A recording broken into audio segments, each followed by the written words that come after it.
right, news coming in from Delhi, where the Supreme Court has directed not to take any coercive action related to the removal of Jhuggis in Sarojini Nagar. The Supreme Court has issued notice to the centre and others on a plea challenging the Delhi High Court order, which declined to provide rehabilitation or relocation of slum dwellers in Sarojini Nagar. This is the latest. The top court has directed the government and others to not take any coercive action related to removal of Jhuggis in Sarojini Nagar, and a notice has been issued to the centre and others.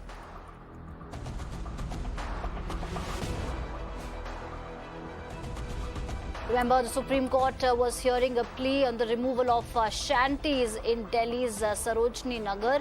And the big update is that the Supreme Court, the top court, has directed authorities to not take coercive action related to removal of Jhuggis in Sarojini Nagar, which means these shanties will stay for now. Harish joins us for more. Harish, could you give us a background of this case and what really happened in the court today?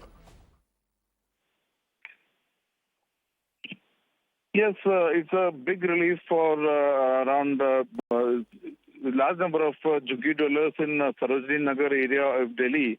Supreme Court bench led by Justice K.M. Joseph has stopped the demolition of around 350 Jhuggis in Sarojini Nagar area and has asked the union government to act humanly when they start coercive processes against the poor and the marginalized sections. Case will now be taken up next Monday. Remember, Supreme Court was hearing a plea seeking an interim stay on the proposed demolition of these Jhuggis at Sarojini Nagar and rehabilitation and relocation of homes of slum dwellers as per government policy. Senior Advocate Vikas Singh, appearing for these Jhuggi cluster people, said that as per Jhuggi redevelopment policy, they cannot be thrown out in this fashion. They need a roof over their head, and large number of students are appearing for board exams, which is starting from tomorrow. They cannot be thrown away like this, and they can't vanish into thin air.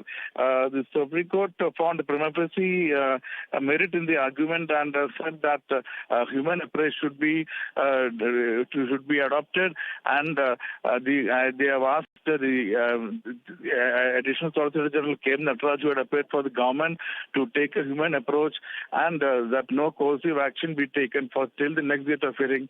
That is coming next Monday.